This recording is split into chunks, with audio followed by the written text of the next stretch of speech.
किसान संघर्ष समिति द्वारा रविवार को आकलपुर गांव में किसानों की मुख्य समस्याओं को लेकर एक बड़ी पंचायत हुई, जिसमें विराधीकरण के खिलाफ लोगों में गुस्सा नजर आया।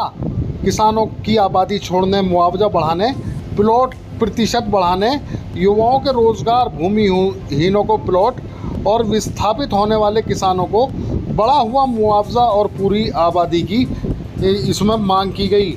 इस मौके पर किसानों का कहना है कि वह एकजुट हैं और अपनी ज़मीन नहीं देंगे। राजनीतिक कैरियर में मुझे वो भट्टा पारसोल कांड भी याद है, जब भट्टा पारसोल के लोगों ने आंदोलन किया था। जो चीजें आज आप कह रहे और अनेरावासी कह रहे थे, ये चीजें मित्रों उस वक्त भी आई थी।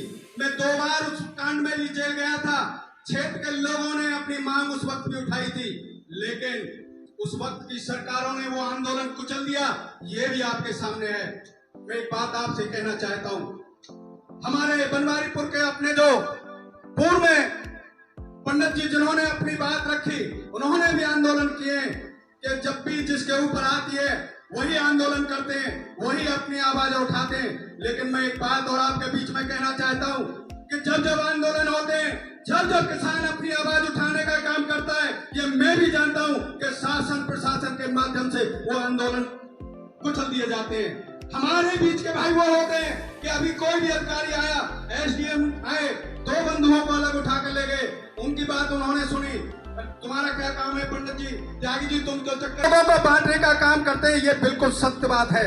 लेकिन साथियों, मैं एक बात और आपके माध्यम से एक बात और कहना चाहता हूँ कि आज ये पंचायत जो आपके बीच में है बुलाई है, केवल इसलिए आज ये पंचायत बुलाई है। हम क्षेत्रवासियों से पूछना चाहते हैं, हम 8 दिन से लगातार सभी यहाँ सारे हमारे लोग बैठे हैं, जो हम 8 दिन से लगातार गांवों में जनसंपर्क कर रहे हैं। हमने ये सोचा कि क्यों ना क्षेत्र के सभी बंधुओं को यहाँ बुलाया जाए और उन लोगों से एक बात पूछी जाए कि आप सब लोग अगर चाहते हो, क्या ये लड़ाई हम लोग आगे लड़ें? अगर आप साथ दोगे तो ये ईमानदारी की बात है, ये लड़ाई आगे तक लड़ेगी। और ये भी आपसे वायदा करते हैं कि जब तक लड़ाई अंजाम तक नहीं पहुंचेगी, मुआवजा नहीं बनवा लेंगे, जब तक एक आबादी को हम नहीं बचवा लेंगे, कोई समझौता या पंचायत नहीं करेगी। ये भी आपसे वादा है।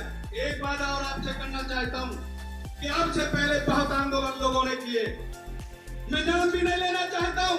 मैं पहले भी कह चुका हूँ कि हम ये केवल अपनी मांग मांगने का मांग नहीं थी। लड़कियों के लिए एक हमने अलग प्लॉट कराया और पूरे उत्तर प्रदेश में जो पहले शोर भूमि का मुआवजा किसी को नहीं दिया जाता था, वो बदौलत आपके सहयोग से रनेरा गांव के आंदोलन की बदौलत पूरे क्षेत्र में, पूरे उत्तर प्रदेश में शोर भूमि का मुआवजा देने का काम इस प्रशासन के द्वारा, इस शासन के द्वारा, ये प्रशासन की एक नीति है, शासन की नीति है। पहले क्या था कि जब भी कोई प्राधिकरण आपसे जमीन लेता था तो बदले में उसके एवज में आपको प्लॉट देता था, 7%, 10% पीछे प्लॉट दिया। लेकिन अब इस जो प्राधिकरण की बेईमानी है, आपके प्लॉट को खाने के लिए अब प्रशासन के द्वारा आपका जमीन का जो अधिग्रहण है वो 2013 के कानून से किया जा रहा है। जिस तरीके से एयरपोर्ट में जमीन ली गई है, हमें कोई भी प्लॉट का कहीं भी कोई सुविधा नहीं दी गई है, ना ही हमें कोई लाभ दिया गया है। तो अब प्रशासन के द्वारा प्राधिकरण जमीन को हथियाना चाहता है। और मैं आपको बता दूं, हमारा गांव विस्थापन में है। अब भी जो हमारी आबादी है, लाल डोरा है, वो 1866 का है, यानी कि जो 97 बीघे की आज भी आबादी है, उसी को वो मूल आबादी मान रहे हैं। और जबकि रनेरा 600 बीघे में बसा हुआ है, मात्र 97 बीघे की आबादी को हमारा मूल आबादी माना है। तो ये सभी के साथ, सभी के लिए ये समस्याएं हैं। आपको एकजुट होने की आवश्यकता है। अपनी जी, जिस तरीके से यहाँ महापंचायत हुई है, क्या कहोगे? पहले हमारी आबादी बचाई जाए, फिर हमारे जो अलग हैं उनका मुआवजा 4 गुना दिया जाए, और नहीं तो 15 अगस्त को किसान सब एक होकर आपके खूब लड़ेंगे, जितनी लड़नी होगी। हर तरह की लड़ाई लड़ेंगे, कानून की भी लड़ेंगे, वैसी भी लड़ेंगे। कई सारी मांगे हैं। पहली बात तो यह है कि गांव के आसपास पेरीफेरल होना चाहिए, कम से कम 500 मीटर का पेरीफेरल हो। एक सीमा बनाई जाए कि उसके जो अधिग्रहण है उससे जमीन छोड़ी जाए, जिससे कि आने वाली जो संतानें हैं वो यहाँ पे अपना आवास बना सकते हैं, अपना कोई काम कर सकते हैं। अब सरकार क्या कर रही है, जहाँ पहले अब आबादी बनी हुई है उन्हीं का नंबर उन्होंने प्रकाशन में दिया है और उसको अधिग्रहण में ले रहे हैं। दूसरा कि यहाँ का जो युवा है, ज़मीन ये सरकार ले लेगी, युवा क्या करेगा? और नोएडा में जाते हैं, जो स्थानीय लोग हैं उनको रोज़गार नहीं है, मुआवजा बहुत कम है। 2012 के बाद मुआवजा नहीं बढ़ा है, जबकि सर्कुलेट बढ़ना चाहिए। पहली सरकारों ने और इस सरकार ने भी पहली सरकार के कदम के साथ मिलते हुए इन्होंने हमारे जो गांव हैं, आप भी देख रहे हो गांव हैं, इनको चोरी से शहर घोषित कर दिया है। जबकि किसान ने अपनी थाली भी अथॉरिटी को दे दी। आज हमारे यहाँ का किसान खेती से अपना अन्न पालन करके बच्चों को काबिल कर रहा है, लेकिन वो भी चला गया।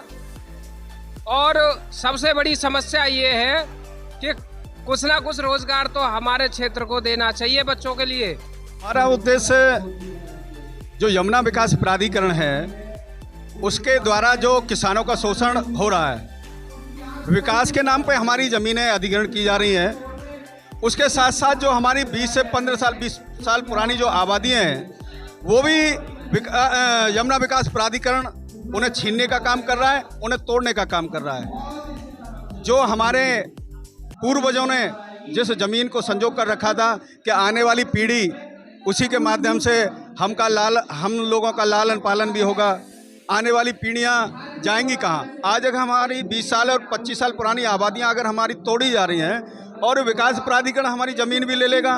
आज अगर हम 2000 रुपये गज की ज़मीन भी नहीं खरीद पा रहे हैं, जब प्राधिकरण ले लेगा तो हम लाख 1.5 लाख रुपए की हम कहाँ से खरीद पाएंगे।